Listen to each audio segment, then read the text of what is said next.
আচ্ছা, কখনো কি আয়নার সামনে দাঁড়িয়ে নিজেকে দেখে ভেবেছেন, আমরা এখানে এলাম কিভাবে? আমরা কি সবসময় এমন ছিলাম?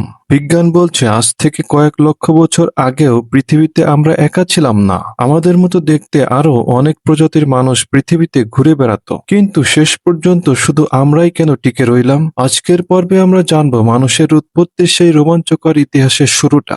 অনেকেই মনে করেন বিজ্ঞান বলে মানুষ নাকি সরাসরি বানর থেকে এসেছে। আসলে নৃবিজ্ঞান তা বলে না। তবে ধরে নেওয়া হয় মানুষ আর শিম্পাঞ্জি আজ থেকে প্রায় ৬০-৭০ লক্ষ বছর আগে একটি সাধারণ পূর্বপুরুষ থেকে আলাদা হয়ে দুটি ভিন্ন ভিন্ন পথে বিবর্তিত হয়েছে। আমরা বানর থেকে আসিনি, বরং বানর বা এপরা আমাদের দুঃসম্পর্কের ভাই হলেও হতে পারে। এটি বিশ্বাস নয়, এটি একটি ধারণা মাত্র। নৃবিজ্ঞান বা অ্যানথ্রোপোলজি আমাদের শেখায় যে বিবর্তন কোনো জাদুমন্ত্র নয়, এটি হলো টিকে থাকার লড়াই। পরিবেশের পরিবর্তনের সাথে সাথে আমাদের পূর্বপুরুষদের শরীরের গঠন, খাদ্যাভ্যাস এবং মস্তিষ্কের ধরনে যে পরিবর্তন এসেছে তার যোগফলে আজকের আপনি বা আমি। মাটির নিচ থেকে পাওয়া প্রাচীন হাড়গোড়ার ডিএনএ টেস্ট এখন আমাদের পূর্বপুরুষদের একদম নিখুঁত ছবি আমাদের সামনে তুলে ধরছে। এই সিরিজে আমরা কোনো কঠিন তত্ত্বে যাব না, আমরা জানবো কিভাবে আমাদের পূর্বপুরুষরা ৪ হাত পা ছেড়ে ২ পায়ে দাঁড়াতে শিখলো, কিভাবে পাথরের টুকরো দিয়ে তারা প্রথম হাতিয়ার বানালো, আর সবচেয়ে রহস্যময় বিষয়, পৃথিবীতে আমাদের মতো আরো যে ৫-৬ প্রজাতির মানুষ ছিল